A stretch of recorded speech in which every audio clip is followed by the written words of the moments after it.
Πότε άλλαξαν το πράγμα? Πότε πήγαμε που τούτο να πούμε να μπαίνει και αντίχειρας μέσα? That's dumb. Λοιπόν, we be live? Okay.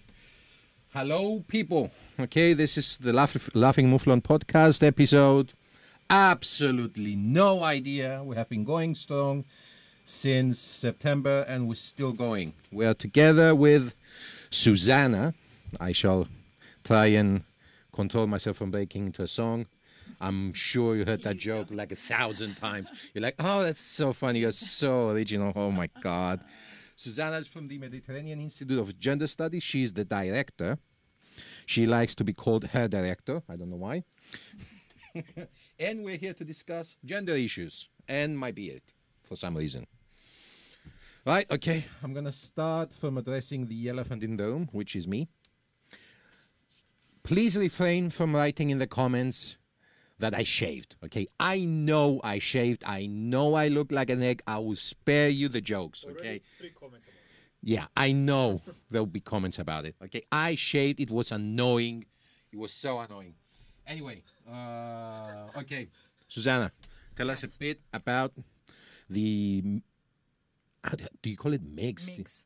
All right. Okay. Tell us a bit about the Mediterranean Institute of Gender Studies. Okay. The Mediterranean Institute of Gender Studies, otherwise known as MIGS, is it's a non-profit, non-governmental organization. It's been in operation since about 2000, so that's 18 years now. 18 years, wow. Okay. I've been with the organization since 2005.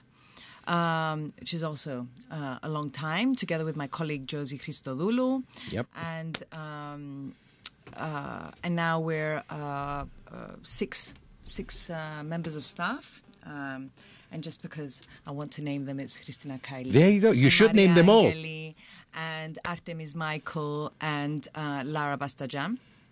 Oh, you don't have any men working there? Absolutely not. Why? You should get men. It's a coincidence. We make great coffee. You do. That's true. Not all of us. That would be quite useful.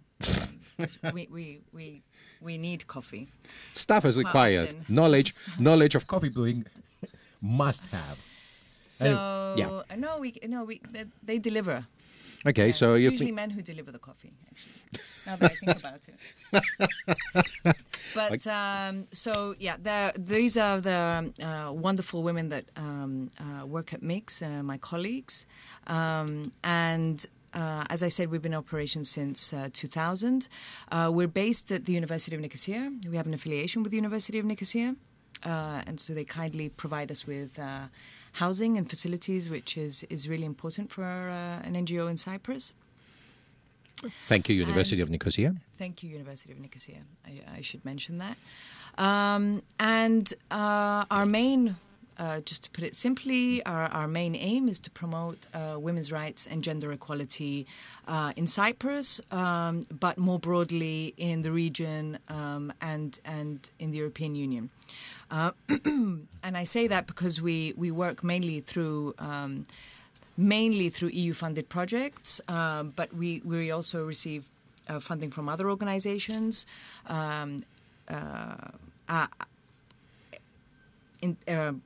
From other organizations, including the European Commission. It's okay.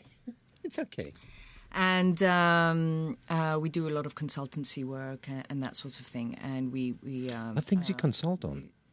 Because we have gender expertise. Are you consulting governments or? We consult governments. We consult other organizations, private sector. So, the private sector could come and say, "Hey, I have what are the most usual problems they come to you with?" Well, I'll first tell you a little bit about what we do, and then I'll tell you, because it's a really good question, and it ties into it. So we're not a member-based organization. We're a foundation, if you like. We're an institute. We mainly work on research, awareness raising, education and training, and lobbying and advocacy. Okay. So we do a lot of policy work. Actually. And we don't see them as separate modules of the work that we do. It's all interrelated. So we don't talk before having sort of evidence. Everything we do is evidence based, is research based. Okay, that's nice. If we're going to raise awareness, it's based on the evidence that we have. If we're going to do lobby and advocacy, it's based on the evidence that we have. So it's kind of circular, if you like. So research is the base, and then everything sort of comes out of that. The kinds of issues that we work on are violence against women, including trafficking in women for sexual exploitation and labor exploitation and other forms of trafficking. Prostitution is included in our definition of violence against women, so we work on that as well.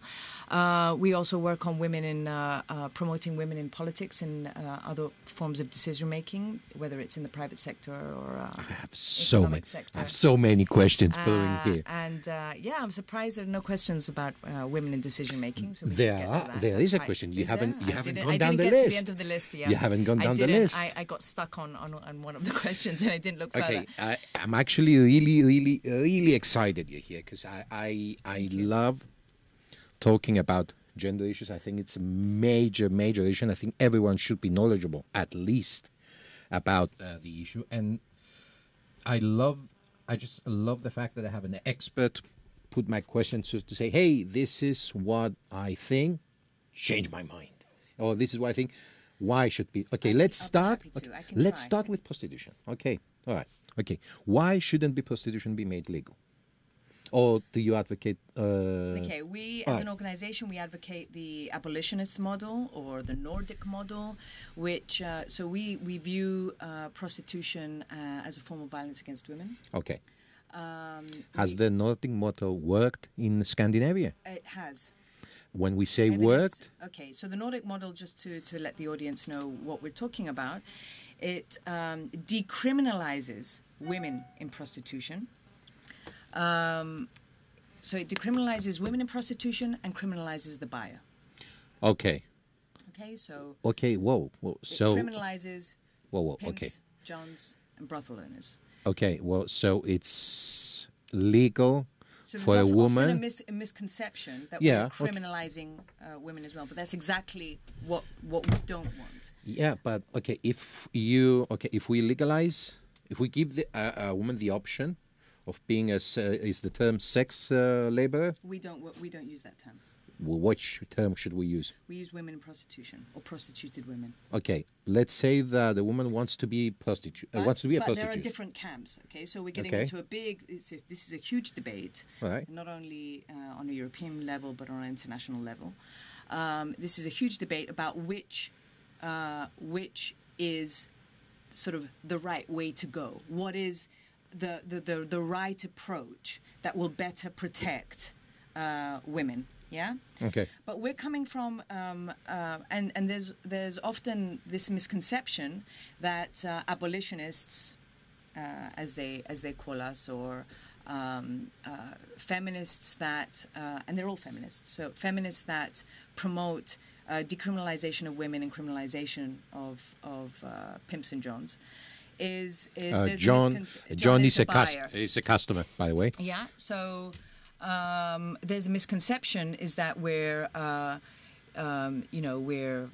sexophobes, or that we're denying women choice, right? Okay, if you criminalize the buyer, okay, then effectively you're criminalizing the practice, because if there's no demand, precisely.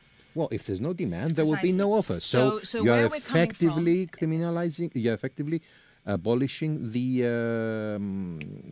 practice. So this is where you're going for. So this is, and actually this is considered now, it's sort of targeting demand within the framework, for example, of trafficking in women. Yeah, trafficking in women, or trafficking more generally for sexual exploitation. Right. Okay. So. Where are women, children, and men, exploited for sexual exploitation? In prostitution, right? Okay. It is the prostitution industry, the porn industry, the prostitution industry, the sex industry, right? That is the ground that allows trafficking to take place, right? Because women are trafficked into prostitution, children are trafficked into prostitution, yeah? So this distinction, which it's easy to understand where it's coming from, that this is the prostitution, but this is trafficking. It starts to become quite blurred because women are trafficked into the prostitution industry. Yeah, it's not a separate industry; it's the same industry. Yeah. Okay. Right. So we're coming from a place where. Some would say quite idealistically, we often hear that prostitution is the oldest profession in the world. We disagree. It's actually agriculture. But yeah, well, considering the wages, I won't go there. So we're coming from a place where we believe that in a world where gender equality is realized, yes, that there is no place for the commercialization of women's bodies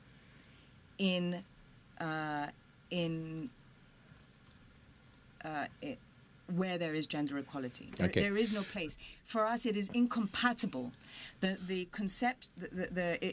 concept of commercialization of women's bodies for sex, the commercialization of our reproductive organs, including,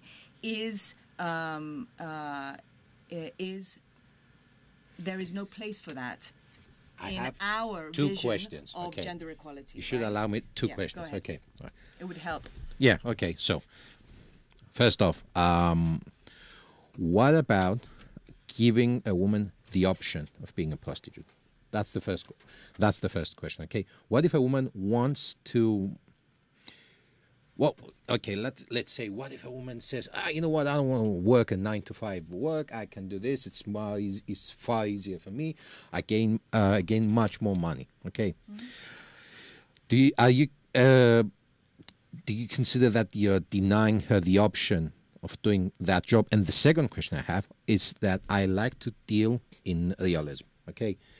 Prostitution might be not the oldest profession in the world, but it has always been there. Mm-hmm. And the porn industry is huge, not like big. It's huge. I saw an infographic last week about services that how long it took them to have 50 million clients, 50 million members.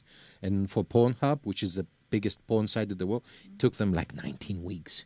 Where all the others took them like years. How can the abolitionist model work if there is such a demand? I mean, because if there's a demand, okay, someone will supply it. Isn't it better if... Well, that's our starting point. Can you eradicate demand, though? Can you eradicate such a large market? We can. And we're not saying that by abolishing prostitution that we will eradicate demand. Yeah, but then we'll supply. It's a start. Yeah, but it's a start, and I'll tell you how you target demand. Right? Why is there a demand? Because people want to have sex.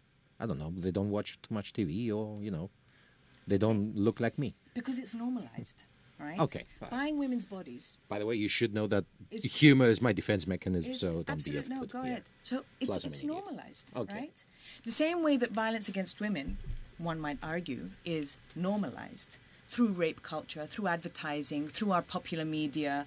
But that's not the same thing. In many ways, hang on. Yeah. Right. Okay. In many ways, it's normalized. Buying sex is considered, is normalized. No one is going to judge you. Yeah, okay. Okay, cool. Say, all right. Like, what a slack, he bought sex, right? It's considered normal for men. This is part of the masculine model, right? This is what men do, right? Men need sex, so women must supply this demand, yes? We turn that argument on its head. I mean, where is the basis? You say there's demand. Where is the? I mean, what is this in men's nature? It is. It's not that. Why is there so much? It's not that it's because they don't watch TV, or because they. So you're saying that people, or because I don't know, they can't find, they can't engage in an intimate relationship in any other way. I don't believe that. If I believed that, men are born that way, men are born to need this, to demand it, to pay for it. Men are born, and I make the analogy because for me it's the same. Men are born aggressive. It's boys will be boys. It's normal. They're men. They need this. I'll be normalize it. We create a culture, where this is possible, this is acceptable, and women's bodies are for sale. And I say no. And I understand your argument about and honestly, this is a huge. This is over the years. This has been a huge discussion for us. Of course, we want to protect women in prostitution. Of course, this is our entire aim. For us, it's not about feasibility. I think it is feasible because when we work with boys and men, if we work with boys and men and we start bashing the patriarchy, I'm sorry, as part of our strategy to bash the patriarchy, the same way that boys are taught that violence is okay, that sex without consent is okay. Oh, come right? on. They don't get taught that in many not ways giving there consent. Have you listened to popular music? Have you listened to the... it is... I get that it not glorifies. Okay, normalizes. And Normalizes porn normalizes it. Okay. And children and kids as young as 16 in Cyprus, we undertook a quantitative study together with 3 other countries in Europe. I think it was, now off the top of my head, I think it was the UK, Romania,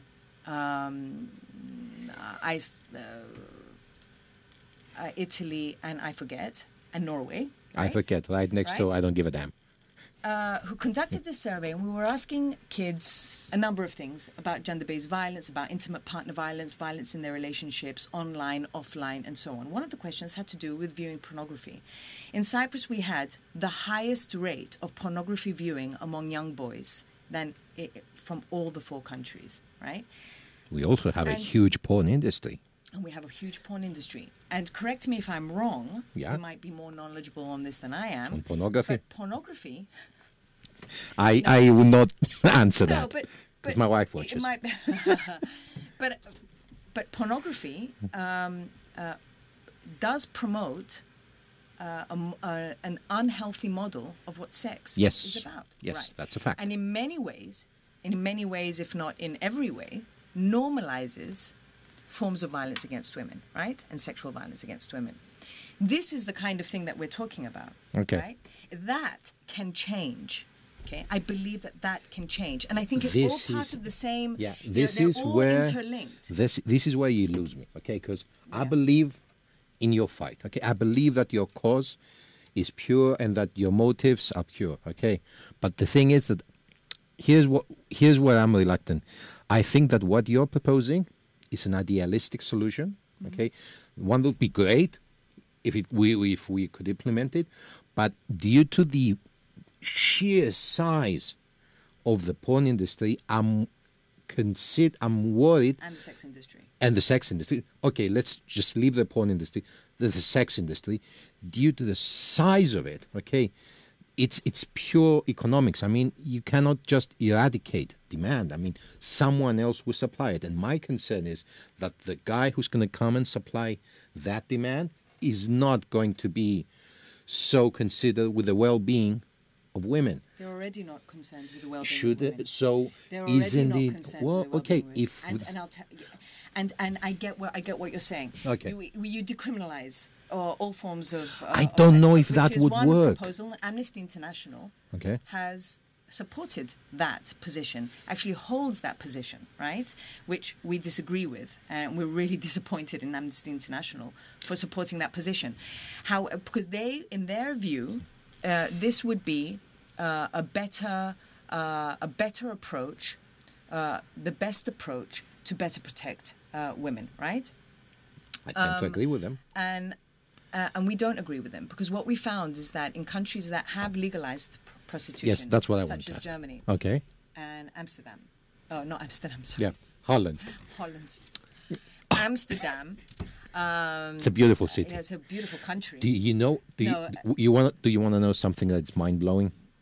Okay, the red light district. Okay, I went there like 2 months ago. I went like 3-4 years ago. There were half the windows in the red light district were non-occupied or for sale.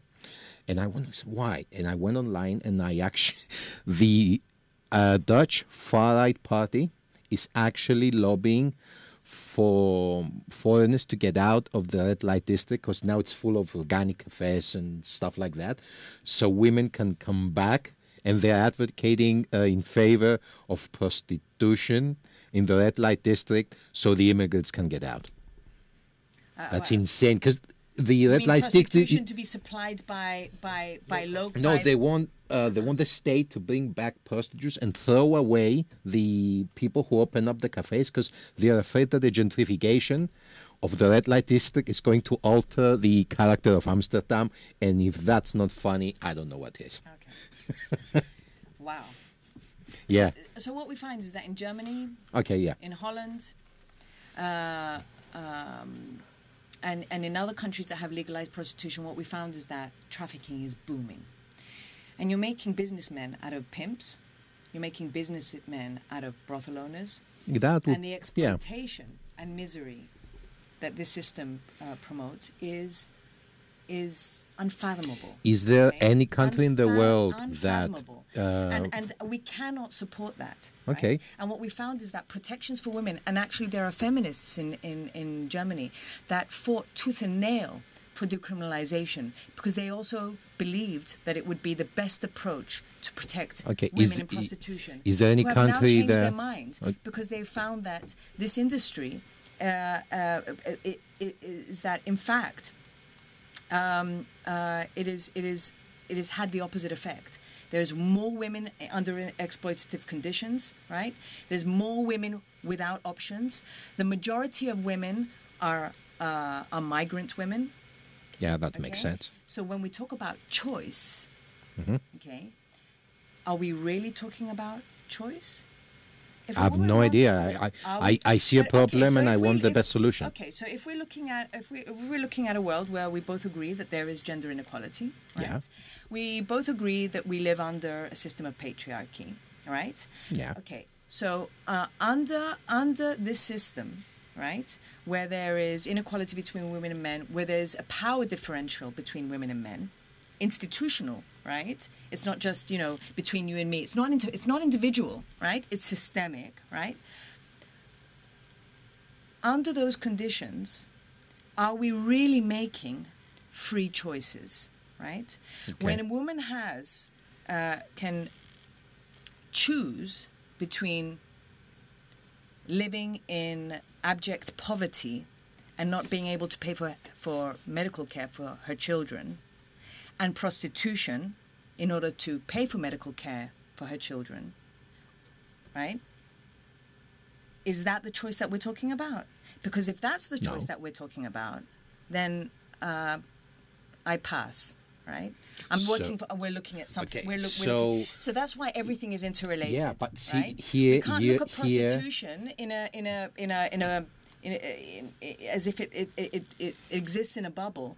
But you're going to the extreme. You're giving here an option that the only option you have here is either abject poverty or prostitution, which I'm giving an example. Yeah, but it's an extreme example. The example I am considering, is the middle way. What if a woman decides, you know what, I don't want to do this job, I want to do this.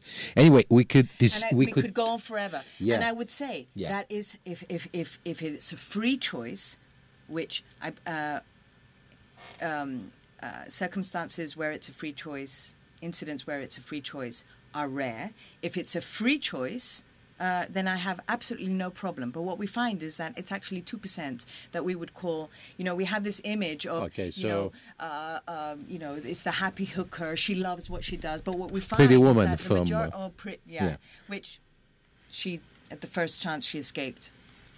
Yeah. Okay, right. So Pretty Woman, ladies and gentlemen, case, Julia Roberts, Richard Gere. So I think we need to rethink choice.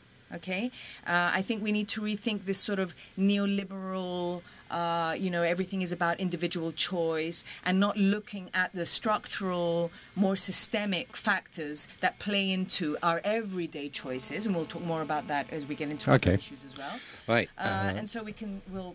Okay, so I want to move on to another subject. Señor Hectoras, do we have any comments on the matter? I'm sure we do. There are plenty of comments. Half of them about you.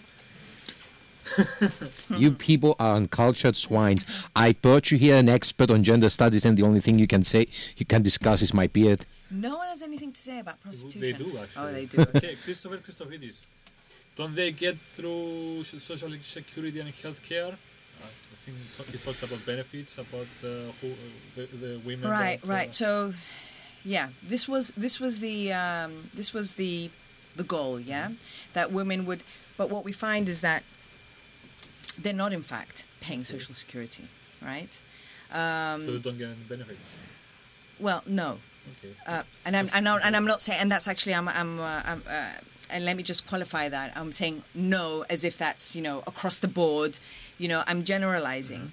Mm-hmm. But what we found is that women are not benefiting, right, from those social benefits that the vision was that they would under that system. Okay. Right.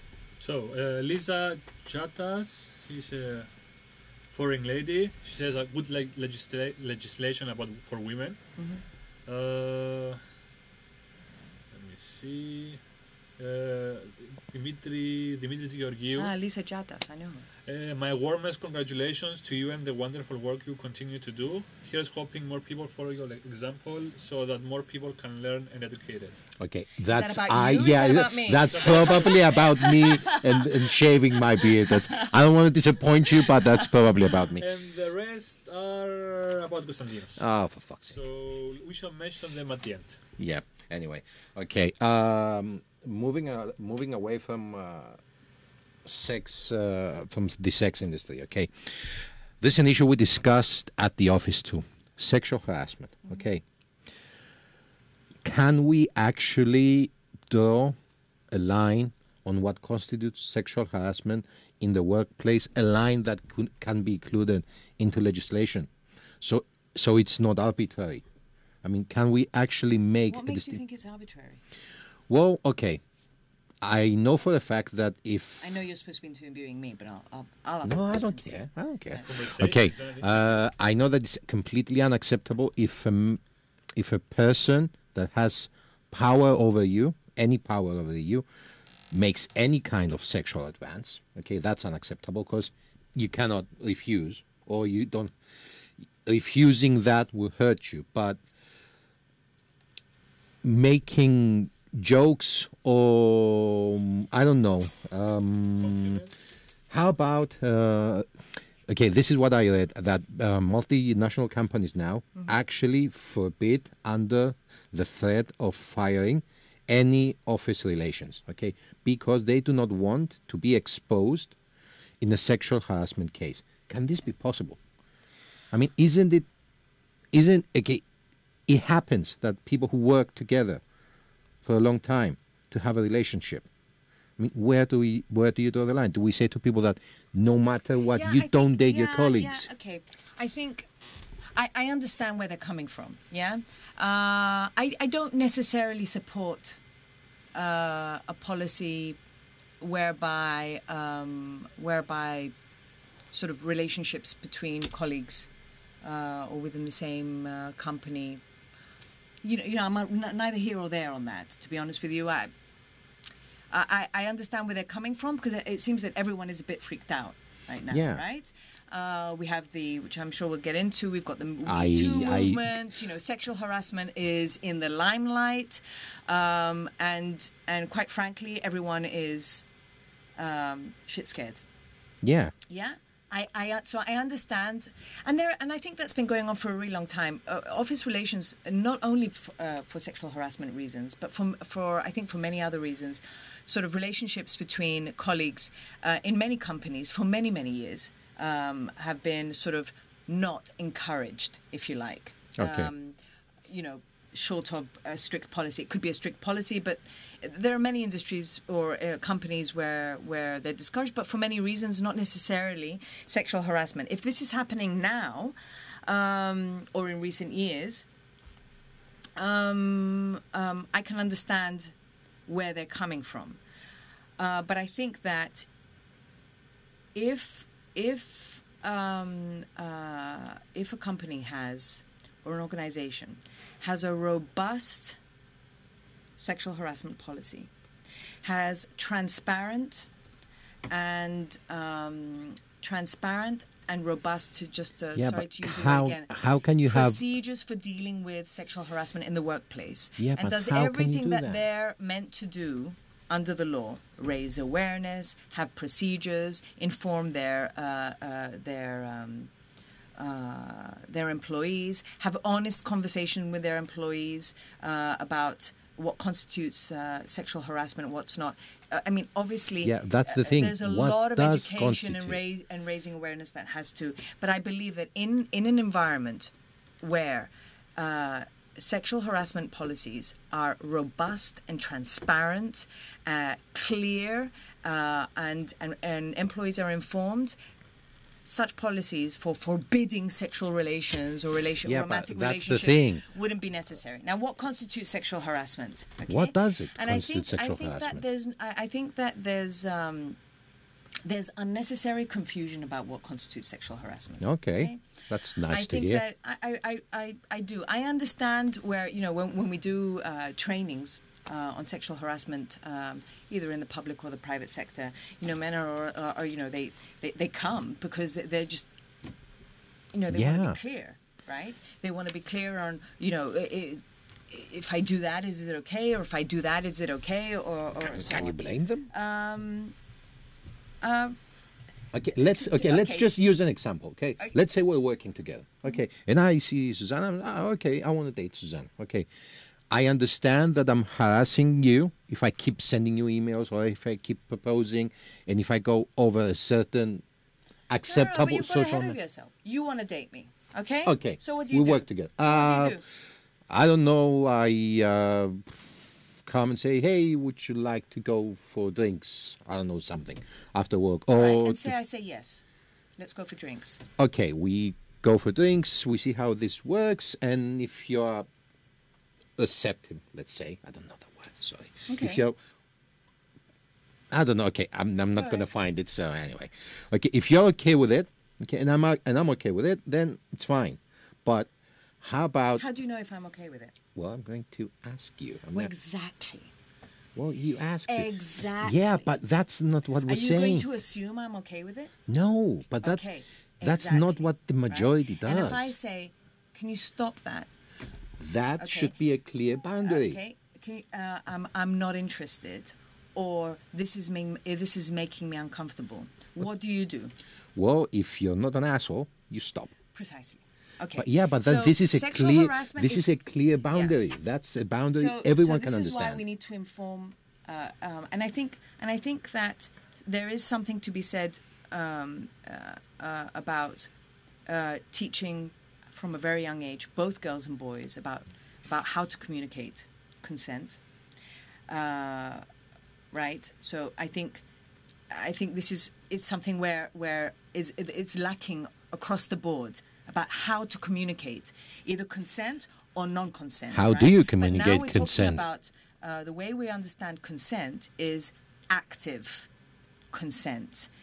I make it clear, verbal consent. Right? Okay. It's not like, but it seemed as if she wanted. No. We're not talking because she didn't say no, and so I assume that, So what we're talking about is, when we talk about sexual harassment in the workplace, where we have very clear legal framework, which I can't quote right now because I don't have it in front of me, but what we're talking about, behavior that causes a hostile environment. Yeah. Okay. Right? And hostile environment, as I define it, okay, if I feel that this is a hostile environment, right? But isn't that very subjective? I mean, you could. Yes, it is subjective. Well, right? It is. Well, subjective. okay. How about? Quite subjective. Yeah. Okay. How my about? My experience, right? Okay. It is about my experience, right? Okay. Point. But how about if I? Okay. In our scenario, I asked you out, you said no, or you said yes, and we went. It doesn't happen that way, right? You're talking about a really sort of kosher, I don't know how it happens. Exactly, right? Well, so what happens is, like, for example, we've got let's say we've got, maybe we're 15 people working in an office, right? And we've got our, all at organization that we work with, let's say, all at mycyradio.com, right? And we send mass emails to each other, right? And so every email that you send to the whole list, I receive, okay? And for example, you start sending out sort of sexist or pornographic jokes, for example. That really interests me because there's a. No. Yeah. Okay. Right. So, and making sexual innuendos about colleagues of yours. Okay, that's sexual harassment, right? That would constitute sexual harassment whether I find it, whether I. Yeah. I'm saying I'm finding it funny or not. No. Right. So I think that companies need to have clear boundaries about what is acceptable behavior, right? Yeah, but they can't find the clear boundary. That's why. I think they can. And it's about being proactive. It's about being proactive. And I think that, there's all this, panic and fuss over it. And I think it's not as difficult as it seems. And I think there's a lot of panic about what, if I Does that constitute? Well, no, then I would be accused of sex. Okay, if you do that, okay, what you said before, that if it makes me feel uncomfortable, okay? If I make it clear that it's let's. It makes me feel uncomfortable. Okay, you touch my shoulder, okay? Yeah. If it makes me feel uncomfortable, I write a letter to HR and I say, okay, this person made me feel uncomfortable because this and this. The other party, okay, in this case you didn't have any intention to do anything. You just did a thing. You just found yourself in the middle of a sexual harassment accusation, and you're like, I never did that. We're also assuming that there's a lot more false there's false accusations of sexual harassment when in fact there aren't, right? Actually, I have no idea. Huge underreporting. I'm sure. I mean, we're really scratching the surface of what is really happening, right? So this is not the usual scenario. You came, you said, right, Susanna, how are you, whatever, and you touched me and I'm writing to HR that you made me feel uncomfortable, right? I would probably, the right way to go about it, the right way, if there is a right way, would for me to communicate to you that, stop touching me, right? And this is what we need to learn a lot more of, right? If we had comprehensive sex education in schools, kids would learn about communicating consent, communicating boundaries to each other, about how, right? So it's really important. We haven't learned that. We don't know that language, right? Women are often finding themselves in situations where they feel responsible for violence that is, responsible for sexual harassment, responsible for rape, responsible for all sorts of unacceptable behavior towards them, right?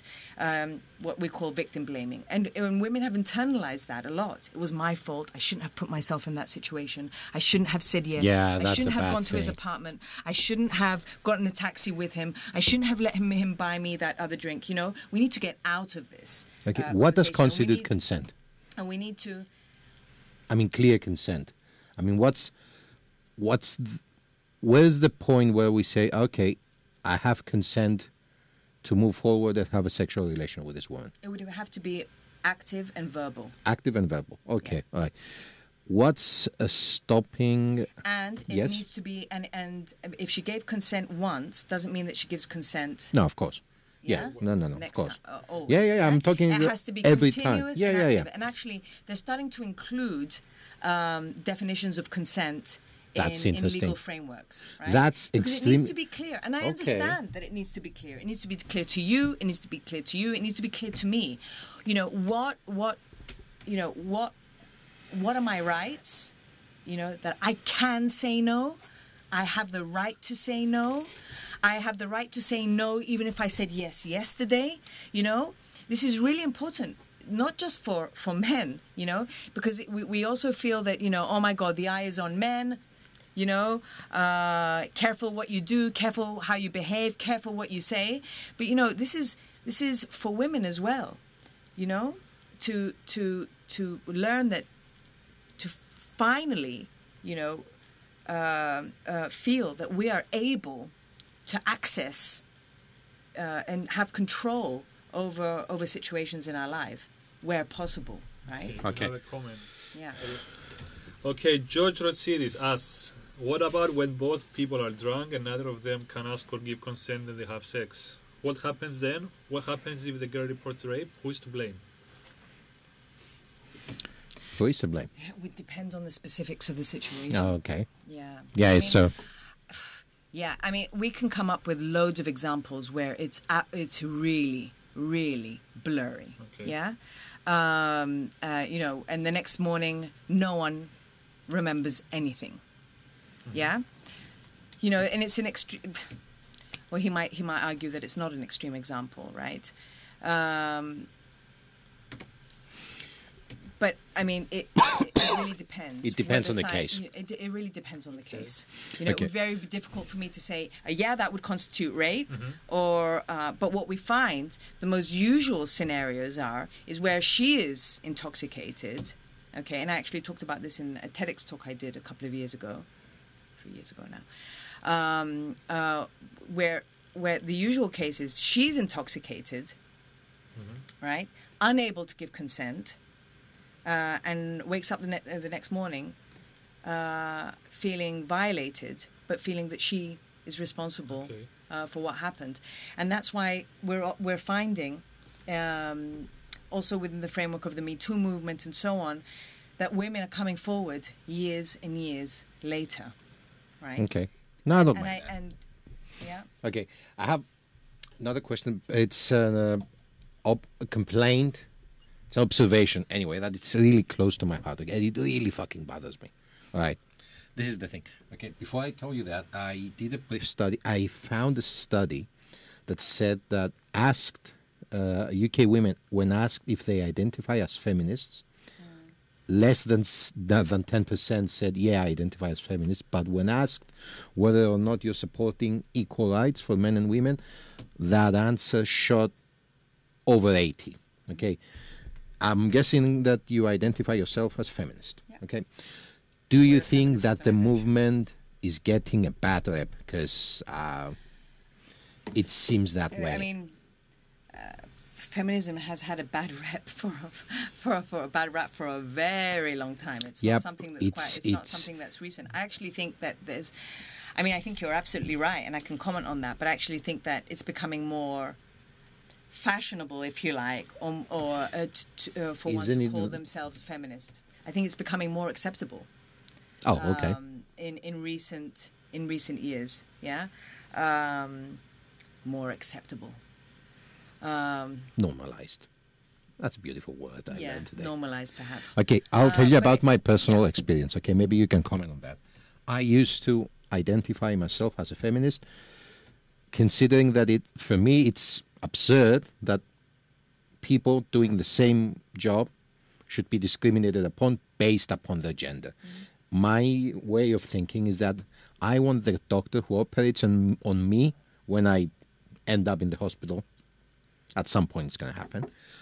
I don't care if it's a man, a woman, or an alien. I want him, her, or that be a good doctor. Okay, but increasingly, okay, I have been finding myself being targeted simply because, not targeted is the wrong word. I found aggression within the feminist movement towards men. Okay, actually the straw that broke the camel's back was an article I read in Jezebel in like 3-4 years ago, written by a woman which had the most absurd and you've got to be here. Jesus. Yeah, thank you. Anyway, the most absurd argument. Really well. Yeah, thank you. I ever read. It said that men should not be supportive of women's rights or even being included into women's rights fight because they are not women, so they can understand the struggles of being a woman, which is absolutely absurd because you don't have to be handicapped to understand that people that have a disability need. All right. Yeah, I need to clarify where the argument is coming from. Okay. Please educate me. And I'm telling you that from my point of view, this is personal. Okay, I feel that I have to answer every single time just because I'm a male. I mean. Well, welcome to our world. Well, yeah, but you know what? Now I've gone to the point where, you know what? I do support your fight, but I'm not actively going to do anything about it because there's only so many times. What do you mean by not actively going to do anything about it? Okay, let's say you have me on the show today. Yeah, I have you to the show because I'm interested in the matter. Well, it's not promoting feminist agenda. Well, it is. I'm trying. And you're giving me a platform to express my views. Yeah, but that's because I'm democratic and I believe people should engage into dialogue. That's a start. Well, that's always a good start, and people don't always think that you should All right, interact so with you people. brought up, okay, it's two things, right? Yeah. So, of course, feminism has not been viewed by many as positive. It's been hugely misunderstood as a movement that wants to sort of throw men in the sea. So, Yeah. it has been hugely misunderstood as also, feminist women have been stereotyped to no end, okay? As, you're a feminist because you I don't know, can't get a man, or because you're, we've been called names, we've been called sort of extreme, we've been called feminazis, we've been called all sorts hate of, that term. all sorts of It things, actually ends the right? discussion if you call someone a feminazi. And that we're extreme. I have heard women in the women's movement say, I believe in equal rights for women, but I'm not a feminist. Right? And I'm thinking, I'm sorry, really? Yeah, you work for women's rights, but you're not a feminist? How do you understand feminism? I'm not sure. And it's true that it hasn't helped. It doesn't help. But I think in any healthy movement, there are differences of views. There are many strands of feminism, right? There's radical feminists, which I'm one of those. No, right? You shouldn't. Don't be those. Don't be one of those people. Yeah, because you're misunderstanding the term. Because radical seems like, it's like there's radical feminism, which I think it must have been a radical feminist that wrote the article that you read. That was an I'm idiot. I'm pretty sure, and I'll explain. Okay, so there are many strands of feminism. Often feminists argue and disagree amongst themselves, which I think is healthy. I think there should be open dialogue. I think that there's not enough of that. There is recently radical feminists in particular have been targeted, have been no platformed, have not been allowed to have an equal opportunity for expressing their views when it is controversial or when it disagrees with the mainstream, if you like. And that's been happening a lot, right? So it doesn't help that there are all these different strands, and so people, it's not clear what people are supporting, yeah? So you might say, I'm a feminist and I support... I don't know. And I'm pro-sex work, and I believe in equal rights for sex workers. And I'm a feminist, and I disagree, right? So the fact that there are different factions within the feminist movement that often disagree with each other about what the best approach is, and so on, that doesn't help for people to have a clear definition, if you like, of what feminism is and say, yes, I am a feminist, right? But if we take a simple approach... right, which most people do, say, I'm a feminist because I support equal rights for women and men, right? All right. And not just, and I should clarify, and I don't mean, because we do have equal rights in law, right? Yeah. But we don't, right? So it means about equality of results. It means substantive equality. It means like what, de facto, equality, not just, yes, in our legal system, everyone has equal rights, it's all wonderful, you have equal opportunities, you can do whatever I can do because the law says so. It doesn't work like that, okay? We have a number of other barriers, okay, to overcome. So if we're feminists, we want to see real equality between women and men, real equality, de facto equality in everyday life, right? Can there be real equality? Of course there can be. And what do we mean by real equality? Does it mean that I want to be the same as you? Does it mean that I can do whatever you can do and you can do whatever I can do? No, that's not what we're talking about. That's not what you're not talking about. But there are extreme voices within the movement that, like most cases, okay, those extreme voices are hostile. And when people why they're hostile. When people are met with hostility, every single time they get defensive.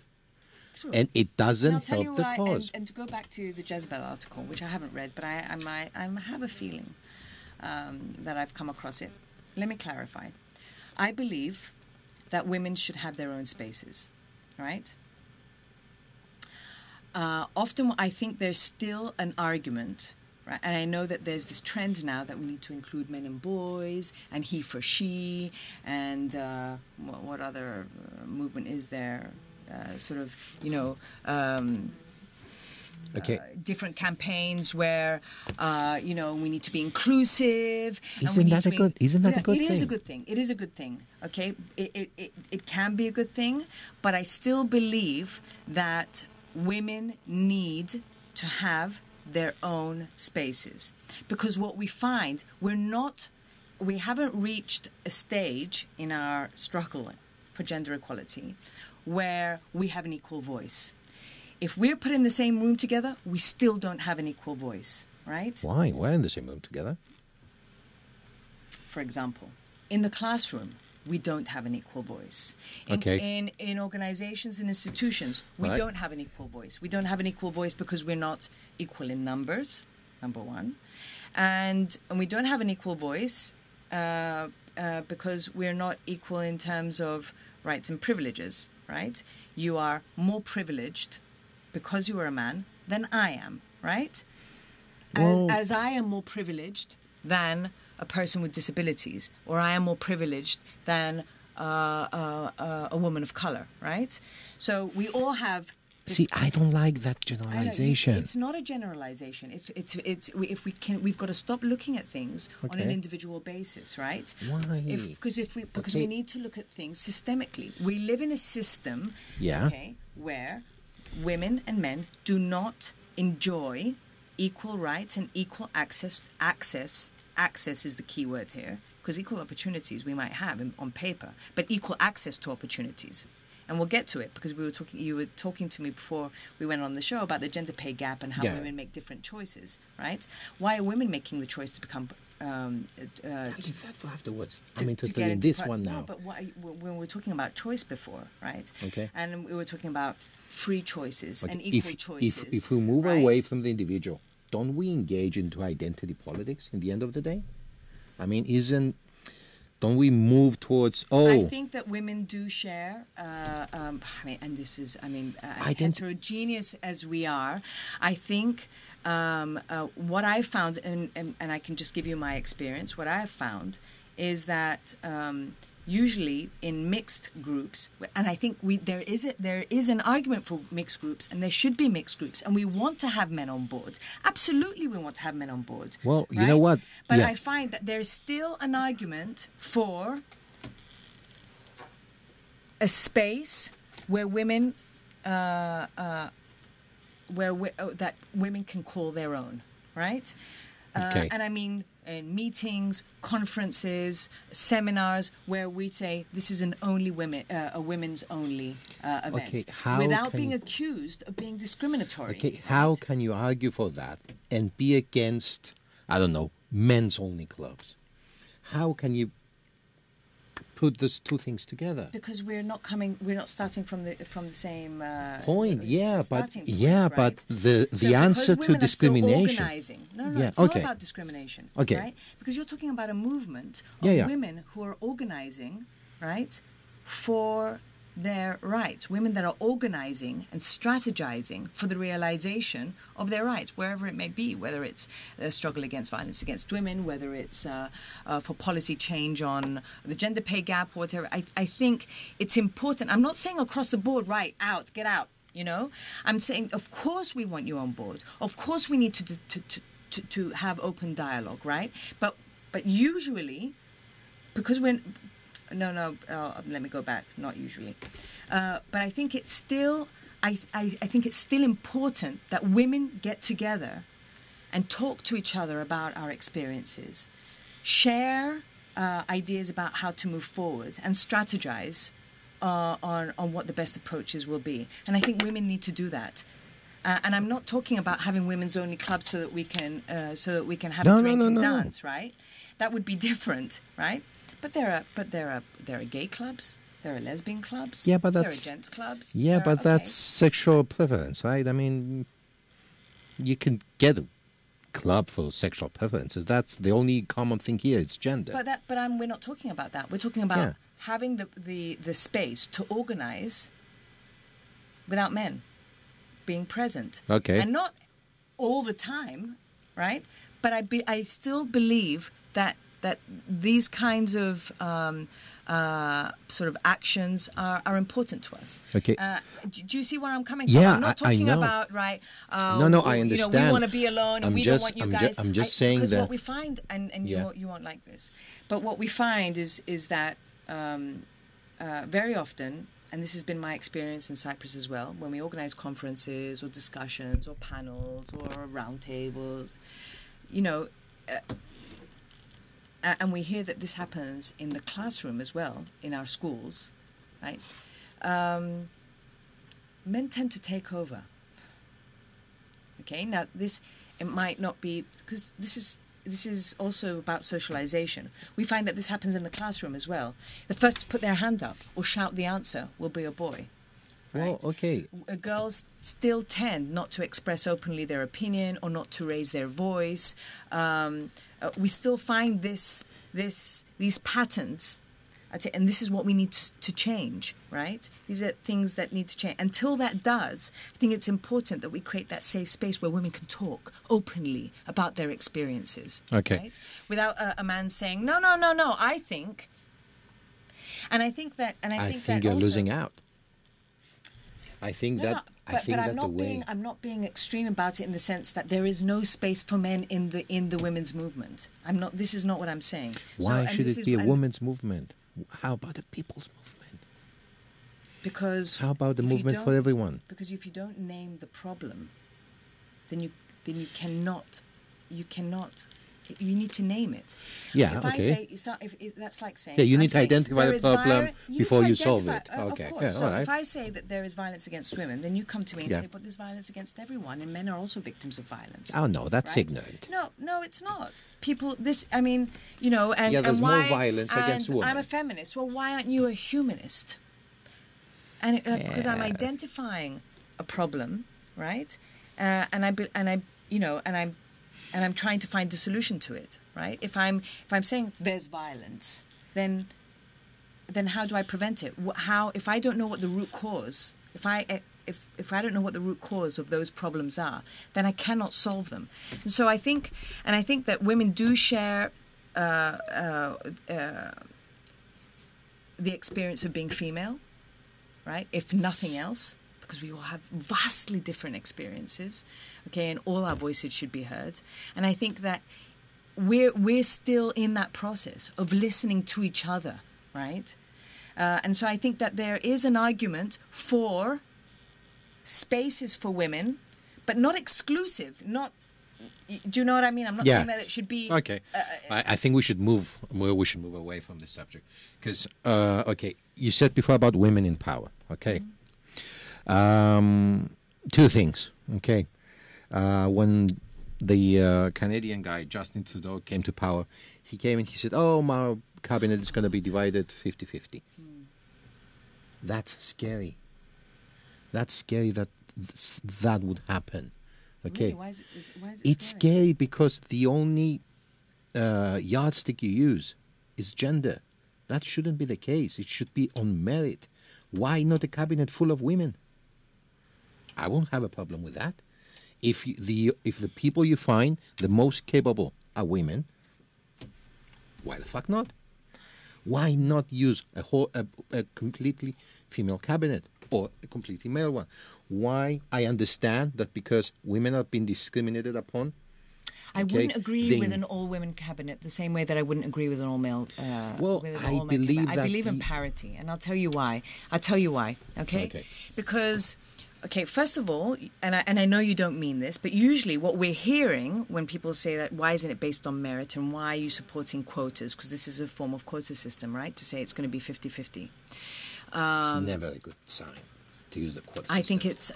I'm in full support of the quota system. On. Yeah, I'm in full support of the quota fails. system. It does not fail. It works. It doesn't take fail. into Give me what it doesn't, because you're making the assumption that by putting 50% women, they're probably less qualified, right? No. But you're not. But we are. You might not mean it that way. But the assumption I can't talk about others. So. But the assumption is that, we've thrown merit out the window, and our only criterion for appointing members of the cabinet is their gender, and it's not. I think there's a really simplistic way of looking at it. No, it's not. So you have a pool of qualified women, and you have a pool of qualified men, and you're going to choose the best of the best out of both. And I think that there is an argument to be made that women bring. You need to have women on board for it to be democratic. An all-male cabinet is not, because they do not represent the whole population. Why do you need to represent the whole population? Why do you need to do that? Don't you think that decision-making structures should be representative of the population that they represent? I think that people making the decisions should be the most capable of those we can find. I don't think it needs to be... And if you're shutting out 50% of the population, I guarantee that they're not the most capable that if you say that women are not allowed to be in the cabinet, you are in the wrong. Look at it differently, right? Justin Trudeau, who, by the way, I'm not one of those people who think that he's some kind of superhero. Justin Trudeau is an idiot, by the way, and like I'm not saying that he's an idiot, but I'm not going to jump on the... a couple of days ago, he actually gave consent for the pipeline to... He actually destroyed Alaska. Precisely. Anyway. Okay, so actually, we should... I don't want to focus only on cabinets, because I think that putting a 50-50 cabinet, some of our politicians promised presidential candidates promised a 50-50 cabinet, and for me, it's neither here or there. We're not going to solve the problem of women in decision making by putting a 50-50 cabinet. What we need to do is create the conditions whereby women and men have equal opportunity, have equal access to power, and then you will find that you have 50-50. Right? So, for example, and the reason I support the quota system is because that is not going to happen anytime soon, right? It is not going to happen anytime soon because patriarchy is so strong and men are so unwilling to give up power. Because remember, you have 10 positions, let's say, right? You have 10 positions. If you're going to give 5 to women, that's 5 less men. That is 5 positions less for men. That is men giving up power. It's as simple as that. Okay, I'm not going to pretend that by women gaining access to power doesn't mean loss of power from men. It does. It does. Why? It is because it is. Because if you have 56 members of parliament and half of them are women, right? Or 40% are women or 30% are women. That is 20-30% less men. Parity. Yeah, I don't agree with that. I mean, you're taking here a very extreme stance. No, I'm not taking an extreme stance. No, I'll tell you why. The way it stands right now is that we have αποκλείσαμε. Now exclude. We have excluded. Thank you. Right, thank you. We have excluded 50% of the population from decision making in this country. And let's talk about Cyprus. We have excluded. We have 50% of our population, we're not tapping into their talent, we're not tapping into their skills, that's dumb. We're not tapping into their qualifications, yes. And 60% of university graduates are women. 60% of university graduates are women. Well, and we say that if we put more, if we have parity, we have 50-50, oh my God, they're not going to be the best of the best. I guarantee that when you open up that talent pool, you can find the best of the best. Why not? Yeah, but that's the thing. I also consider it extremely dumb to exclude someone based on their gender. I mean, you're right, not using women in the cabinet. No, not use, that's bad word. Not including women. They're not even considered. Yeah, that's dumb. But this is where I stand. I consider this to be dumb, but I also don't like the idea. The politicians are holding their head. They're pretending to hold their heads in their hands, right? We don't know. We don't know. We don't know where they are. We can't find them. Okay. We asked them and they said no, but they don't want to. Okay, here's a statistic that made me want to cry. Okay.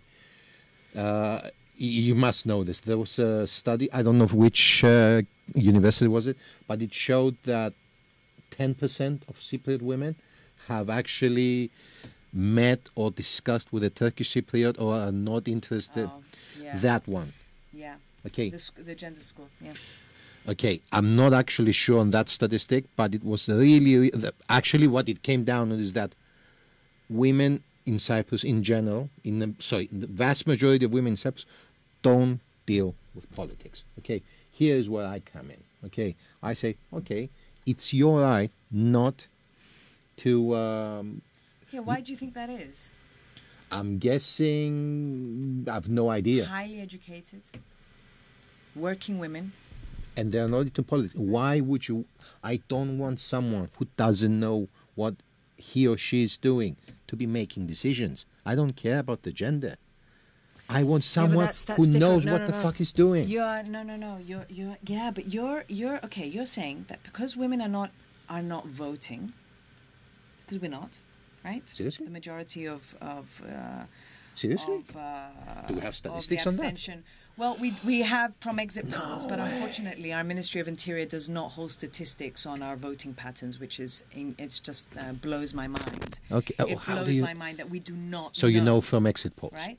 We know from exit polls that the majority of those that did not vote, or that that did not vote, the abstentees, were women. Well, yeah. If you decide not to take part in the process, shouldn't be within quotation marks. And we're marks. assuming, so again, we're throwing responsibility on women. We're saying you're not taking part in the process, okay? And we're not asking why. Okay, well, we know why that women are highly educated in Cyprus. Well, to be honest, I can only make assumptions, right, based on my expertise, because one thing that we would really like to do over the next, particularly when we saw the stats that came out of the last presidential campaign, is that we need to find out why, right? And because we don't have any research on this in this area. There should be research. So I will be talking out of that's okay. what I think, okay, right? And I just want to clarify before someone tells me that I don't know what I'm talking about. No. But I think I do know what I'm talking about. I can make an educated guess, right? But I want to go back to what you were saying before. We should be careful when we say just because women don't vote or don't get involved in politics. politics. Not involved in politics does not mean that they don't have an opinion. It doesn't mean that they don't know what they're talking about. If you don't come out and actually fight for that opinion, this is a symptom of a wider problem where women feel that they're not represented, where women feel that so it's a vicious circle. Of course it is. Okay. Why do young people not vote?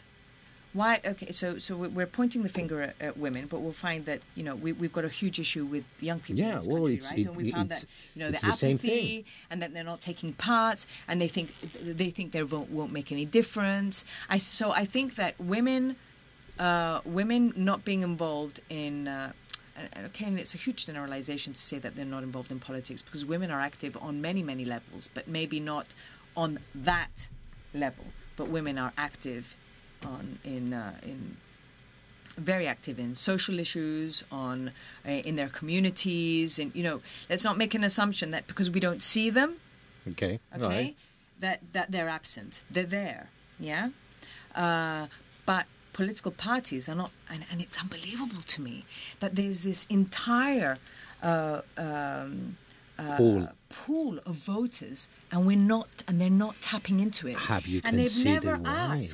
They've never asked why. How can we get women on board? There are campaigns in other countries, that organizations that work with political parties, and the initiative is called Win with Women, right? Because this isn't only a problem that we have in Cyprus; it's a problem that we have in many countries in the world. Yeah, if you get women on board, you are laughing all your way to the election. You are, because if 60%, let's say, if the exit polls are anything to go by, because they're not accurate, yeah. But if we go by the exit polls, and 60% women are not voting, and the political parties the alarm bells haven't gone off in their ears, and they're like, how can we get those 60%? Right? I actually have the same issue with the left. No, anyway. Right, so we're assuming that women are not politicized because they're not active in formal politics, but I think that would be a wrong assumption, and I don't think that it has any connection to their qualifications for being in office. Right. So we say that women are not politicized in Cyprus. They're not interested and they're not involved in politics, so they're not qualified to hold office. No, that's not the assumption. Well, okay, that's not my assumption. So I don't want to speak for anyone else. I honestly wouldn't have any issue with the no female cabinet and a woman president. I just want the guy or the woman who makes decisions to be one who knows what the fuck he's doing. I'm not for an all-female cabinet, right? Actually, but it would be interesting. But this is not what we're advocating. Yeah, what we're advocating is hey, can we have half those seats, please? You know, step aside. Step aside. Right. But what we find is that, you know, they're going to sort this one out. They're going to sort that one out. They're going to create a little positions. They're going to put a woman in there so they can tick a box. This is what they're doing. Yeah. That's unacceptable. If I find, you know, if I see that the leadership is making an honest effort, an honest, dedicated effort, right, to tap into the talent pool of the female population in Cyprus, then you can tell me that if they do this, we wouldn't need quotas. If they did that, they wouldn't need quotas. But because they're not doing that, the only way we can move forward, right, is to ask for Okay, how about seats, if I offer a middle ground solution here?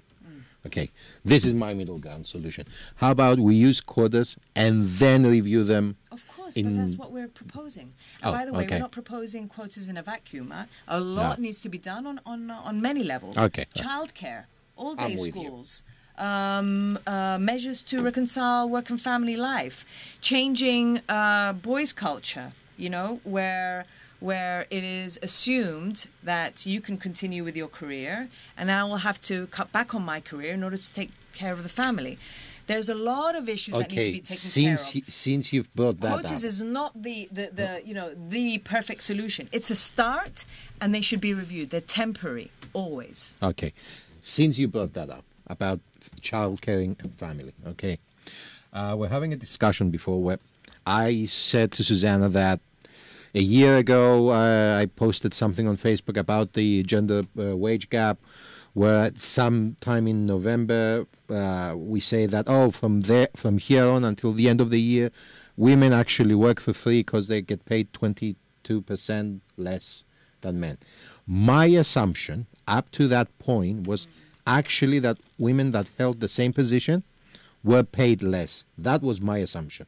And a guy came and he gave me statistics. He gave me a very convincing arguments to say that this is not the case and that women are being paid less, but it's because they work less, that men put in more hours to work, that they're more driven to work, and that women make different choices. Mm-hmm. And this is why they get paid less. So this is why I put forth you. Bring me back into the light. He's not wrong. Okay. Okay, there's a misconception when we talk about the gender pay gap that we're talking about, Marios and Eleni are marketing managers in the same company with exactly the same terms of reference, managing the same number of staff, doing exactly the same job, and they're paid different. That's what I thought. That is actually the minority of cases. It exists. Of course it exists, yeah? That's what we call direct discrimination. It's like I'm paying you and her for doing exactly the same thing, the exact number of hours, copy paste. Worked into media, and that's not my experience, but I don't exclude the possibility. Well, okay. It happens, right? But in fact, that is not what constitutes the gender pay gap. What constitutes the gender pay gap is work of equal value, which is calculated in an extremely complicated way, but let the experts deal with that, right? You're an expert. You should deal with that. Oh no, but I can't get into the whole how equal. Oh, value maths. No, markets, don't bring math you know? into the question. No. I take the expert's word for it. Okay. Right. So we're looking at equal pay for work of equal value. Okay. So it's not necessarily this like copy-paste image that we have. And this guy that gave you the very convincing argument, I wouldn't disagree with him. Of course, women are making different choices. Okay. And this starts at a very young age, right? So where does the gender pay gap, where does it stem from? What we find is that it's not mainly because of direct discrimination, like this phenomenon of copy-paste and we're paying differently. It's happening because of gender segregation in employment and gender segregation in employment, which, to explain to our audience, means that women are concentrated in specific sectors, which are dominated by women, right? And are largely excluded or do not participate or are not represented in sectors which are male-dominated. So what we're finding is that women and men are segregated into different sectors of the economy, right? Are they segregated or are they playing to their powers? Hang on. Oh, okay. Hang on. Sorry. We're going to get there. Right? Okay. So we're segregated. So women are concentrated in sort of like social care, health care, education, academia. Services, not academia. Why? The higher up you go in education, the less women you see. Yeah, but that's a trend that it's being Hopefully reversed. Hasn't happened yet. Well, yeah, but it's on its way. Hopefully. I know because my wife actually works in research and... That would be good news. Well, okay, yeah. That would be good news, but it would be interesting to see in what disciplines. There you go. So again, the disciplines are different. So what we'll find, the disciplines would be different. So you'll find that in engineering and physics, of course, you know, someone would tell me now, oh, but I know a woman who does, and I know now there's like 3 women or 4 women, and we're starting to count on our fingers how many women are in each sector. But by and large, you know, men are more concentrated, if we're taking academia as an example, in the more sort of science-focused engineering, positive sciences. Information technology. Information technology, a really good one, for example, even though the first programmers were women. So we're finding that. So the same thing is happening in the labor market, right? Okay. Men are concentrated in some sectors, and women are concentrated in others. And what we find is that the sectors that men are dominate in are better paid, right? Have a higher value, right? And sectors where women dominate, such as, and this is unbelievable to me, education, are less values. And Cyprus is a difficult case because education is in the public sector and we have... But by and large, in the European Union and internationally, education is one of the lowest paid professions, right? Which is a bad idea. Healthcare, obviously, which is a bad idea. If you read up on what's happening in the UK or the United States, I mean, you become a teacher, it's misery, right? So... in the services, for example, women are, while men are in manufacturing and so on. So, and then you look a little deeper and you find like, okay, why is this happening? Why is this happening? Why is this happening? Because women and men are making different choices. So they're choosing. This starts in high school, where they have to choose education tracks. They're choosing different education tracks, and then they go in and make study choices when they go on to university. And they make different study choices. And then they go into the labor market. So it just replicates. Okay? And then they go into the labor market and they take different career tracks, right? So this is largely to do with... It's largely to do with gender stereotypes. Okay? Does it, though? Does it have to do with gender stereotypes? Yeah, or absolutely. Is it just men and women playing to different strengths? I know the case of James, I think it's Damoy, I'm not sure. No, because then you would know, and I Okay, think that's the wrong I'm message to send out there.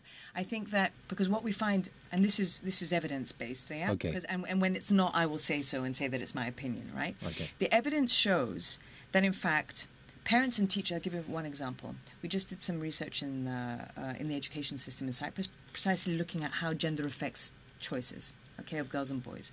And what we find is that parents and teachers have different expectations of girls and boys.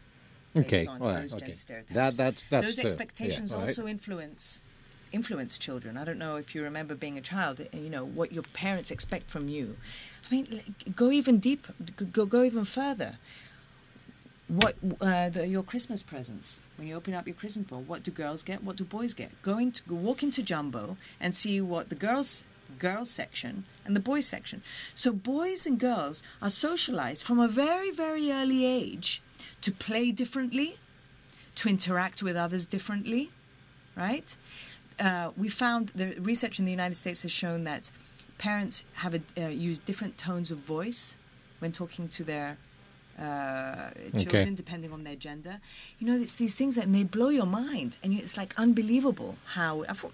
We're pregnant when once we've already decided what our kids are going to like and what they're going to do. I'm going to take him hunting with me. I'm going to take him fishing. I'm going to teach him football. And he's not born yet. We don't know what he likes, Or, oh my God, I can't wait for my girl to be born. And we're all guilty of this. So I just want to say I'm guilty as charged. And, and I understand gender stereotyping. That I get. These are reproduced over and over again. It's about role models as well, because women are lacking in these, are still underrepresented in these sectors. But we're seeing that these things are changing.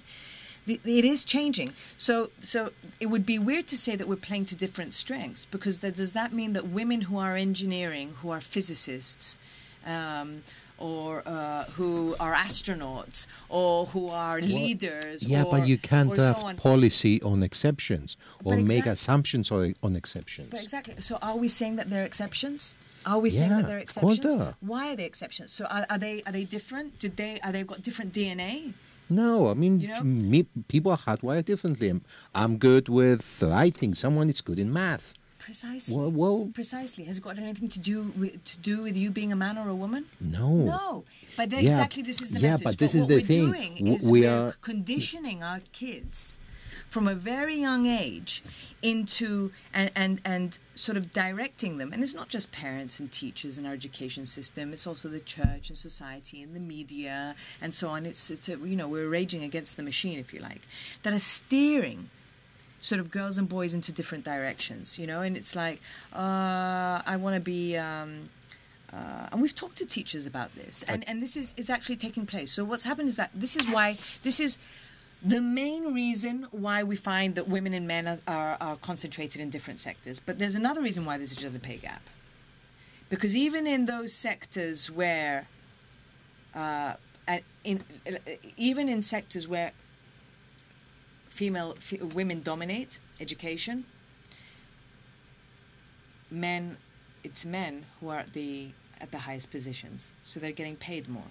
So when you look at the gender pay gap, we're looking at sort of vertical segregation, where women are all down here. So we're like, but women are everywhere now. Everywhere, every time I go into a bank, all I see is women working there. Yeah, you know why?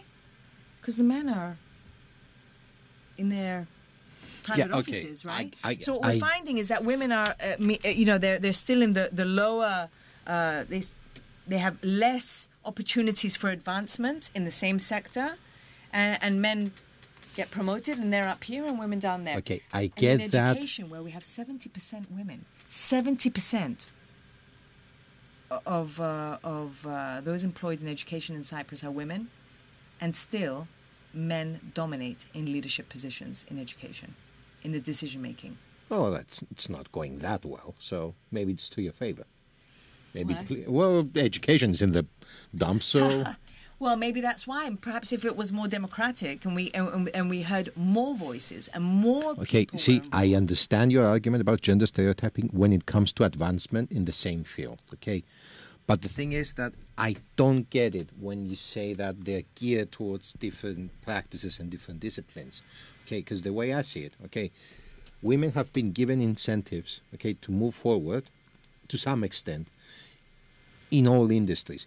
And in some industries, they thrived. I mean, medicine, okay, some of the best surgeons in the world are women now. Although they're still underrepresented in Point, medicine. but there is a trend. There's a trend to change. Well, you're exactly making my point. There is a trend to change. Yeah, but there's somewhere. Yeah, but there's when it comes to engineering, when it comes to information technology, there's no such trend. Okay. It reminds me the story of the Google engineer, okay, you must have heard it, who responded in a message board, okay, and in a company message board that was asking why are there so few women in engineering, and the guy said it's because women don't do well in this kind of post, and Google fired him, okay, when this came out, and he sued Google, and he's going to win.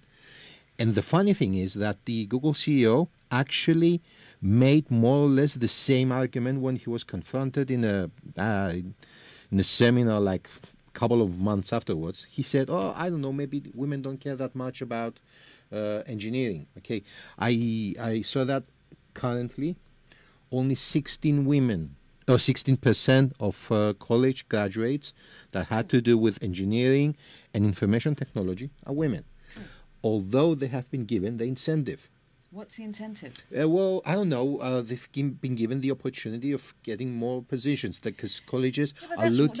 That's one measure. Yeah, and there's a huge drive now, about getting women into STEM subjects, getting girls more interested in math and science, because the trend has been the quite opposite. We've been gearing girls to more sort of those professions that we consider, people-based. Yeah. Care-based,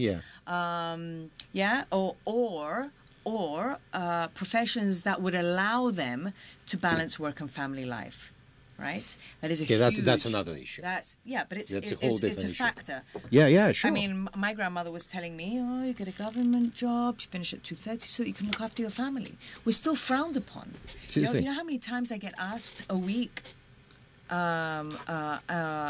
What time what time I finish work. As a mum, people ask me, and what time do you finish? Oh, that's late. Or, oh, that's good. So you get some time with your kids. Yeah. No one asks men that. Okay? No one asks men how they manage to balance work and family life. No one asks men whether they manage to spend time with their families. They actually, and women are frowned upon when they're absent.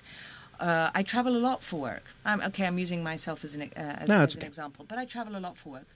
And people still ask me, it's like, oh, really? What do you do with the kids? Do they go to their grandmother? Like, it's unfathomable. I'm not saying everybody says that, but I get it a lot. That it's unfathomable for people that, they have a father. They have a father, thank God, and he'll do just fine. I don't need to, you know what I mean? We're still. That's what I'm. See, this I agree with you here that we should. Oh, you travel a lot. Doesn't that affect the family? Doesn't affect the kid? I mean, women get this all the time. Women who are running for office, how many times they get asked this question? How do you manage now with the campaign? How do you balance? Do you have children? I actually these gauge the interview by that question. I mean, if the interviewer asks that question, I know I'm reading bullshit. I mean, if you start with, how do you manage your work and career? I'm like, fuck you. Because but it is a real it's a problem. Women. It is a real issue for women, right? Unfortunately, it's not an issue for men. I think that if it was an issue for men and we carried the burden 50-50, then it wouldn't, it would be much easier to solve. But it is a real issue for women how they will manage and I don't want to hear about women who have made it, women who have managed. Yeah. I want to see the system change. I want to see the state step up and provide the conditions necessary, the services necessary, the infrastructure necessary, right? That would allow me and my family and my partner. Okay, so it would allow men and women to be able to spend quality time with their family and make a living, right? Okay.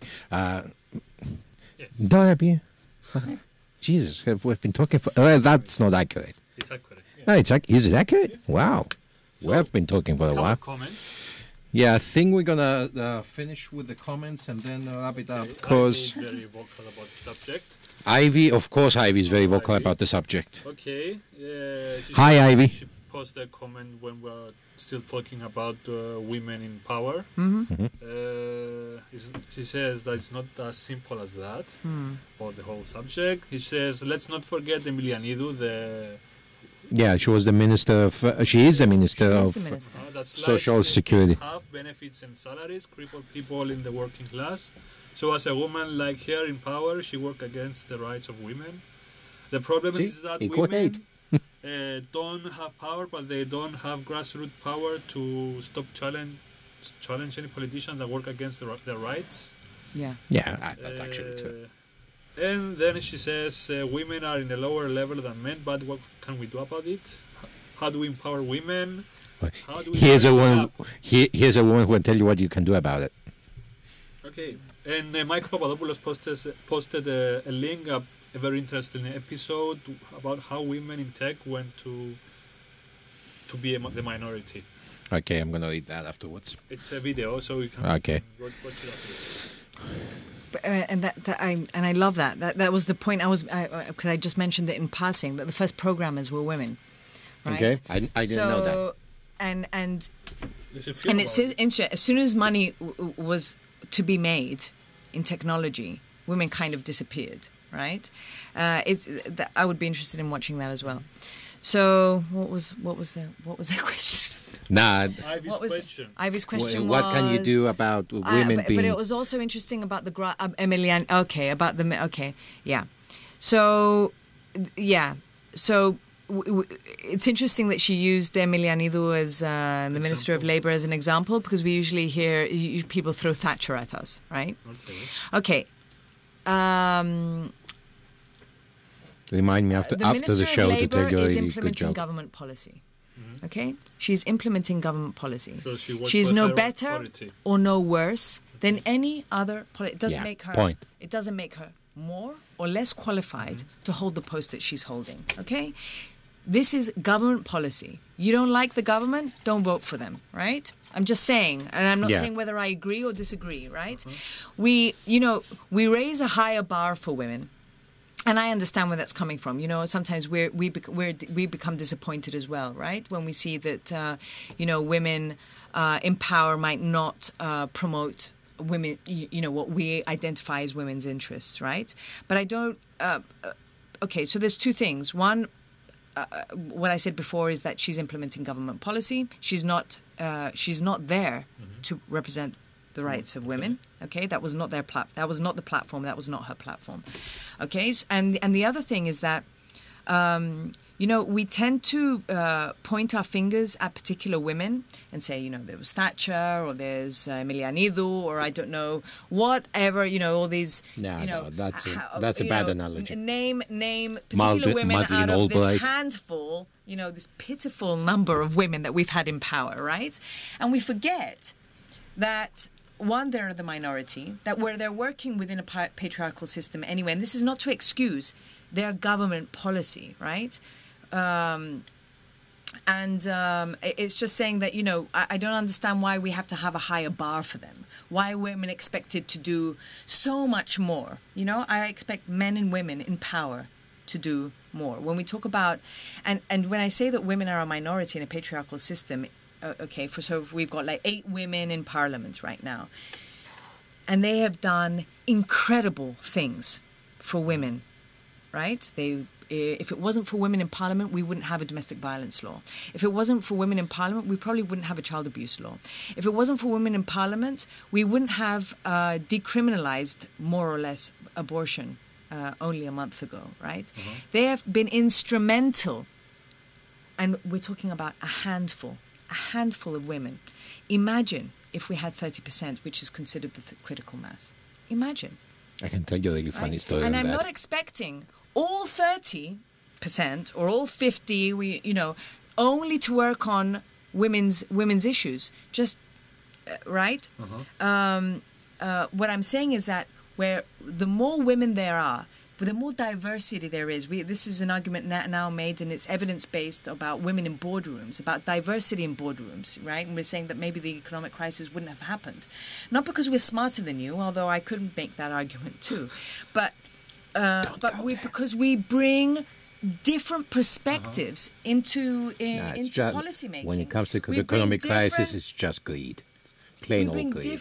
But women have been shown to, for many reasons associated with gender, it's not because they're born that way, to evaluate risk differently, to be less prone to taking risk, for example. Well, maybe that's one of the reasons they get paid less. To be more in touch with consumer interests, right? And so companies that have more diversity in their boardroom and more women in their boardroom tend to be more profitable. Right, so is that a fact? Yeah, that is a fact. So they're better at risk management, and it's not because they are better at risk management. The argument, I think, for me, and the message I would get across is that the more diversity you have, the more you tap into talent, and the more different perspectives and experiences you have in any decision-making structure, the better policy will be made. It by default, better policy will be made. You know, if you're excluding 80% of the population and only 20% are making decisions, that was not good policy making. You know, I can guarantee that policy formulation I think is faulty. We kind of. One last comment. Yes, sir. Natasha Apostolidou Ευθυμίου. Tell Susanna that she rocks. Susanna, you rock. Thank you, Natasha Mo. All right. Okay, guys. This was the Laughing Mouflon podcast. I hope it was as informative, as interesting as it was for me. Personally, I loved it. Should I just add one more thing as a goodbye note? There you go. Because there was this grassroots power comment. Evie's such a lovely lady. You should get in touch with her. I think you're absolutely right. I just want to say that. I think it's something that's been lacking in Cyprus, which is a whole other show, is really grassroots movement and women's rights movement and human rights movements have been really late in developing in Cyprus, and I think that has a lot to do with why we have so many problems in our policy making and politics in Cyprus today. I mean, and why it's so difficult for us to see, our goals being realized. And I think that one of my vision would be to have a really strong women's rights movement, whether it be with men, women, boys and girls. I'm not making the argument that it should be a women's only movement, although I think that they should be the majority there fighting for their rights, as I said before. But I think that this is something that we missed out on in Cyprus for many, many reasons related to our national context and the national problem and so on, that they witnessed in other countries, in Europe, in the United States. So they went through that whole 60s and 70s civil rights movements, feminist movements and so on, that brought a different awareness and consciousness around these issues, and that we're still in very young stages in Cyprus. All right. Okay. So, guys, I know that this was a different podcast than the one you are used to, but we don't actually have to do it. We wanted to do this because we wanted to do this for a long, long, long time, and you should read up on stuff, and you should be educated on stuff, because educated people, first of all, don't fall for fake news and don't clutter my wall with stupid shit. Anyway, I apologize to your audience if we were not funny enough. No, it doesn't matter. Nah, don't worry. I think we're hilarious. I can actually finish on a funny story. Okay, go ahead. Years ago, when I was working for a newspaper, I went to cover one of the committees in the parliament. It's the Human Rights Committee, and the committee chair. It was 8:30 in the morning. Okay, they were giving him a briefing on the subject that was supposed to be discussed, and it was women being paid less in work than men. And they could not get through to the guy that this was a problem. It was hilarious. He was like, well, of course they get paid less. Who's going to take care of the kids? And they're like, no. Where was this? In Parliament. In Cyprus? Yeah, the chair of the Parliament God. Committee. And people are like, no, this is actually a problem. This is supposed to be happening. Why? Who's going to take care of the kids? Yeah, you know what? Women choose careers. And why would they choose a career? He was genuinely puzzled. Yeah, he was genuinely puzzled by the fact that women might opt for a career instead of children. It was hilarious to actually watch. Were you there? Yeah, I was there. Oh my God. It was hilarious to watch because the guy he was an older. He was an older guy. I think I know what you're talking about. Yeah, it was so funny. It was like explaining, I don't know, the civil rights movement to a KK guy back in the 18th century. Like, he could not conceive that women should be paid. And this was the president of our Human Rights Committee. Yeah. Yeah, well, he was... That's my case. He had good intentions. He was just old. Oh, he had good intentions. Yeah, the road to hell is paved with good intentions. I was just going to quote Madonna. I am not that dumb. Anyway, guys, see you next week, hopefully. It depends on the producer. And my name is Konstantinos. Hector has been behind the camera. Okay, this time. So, see you next Monday, guys.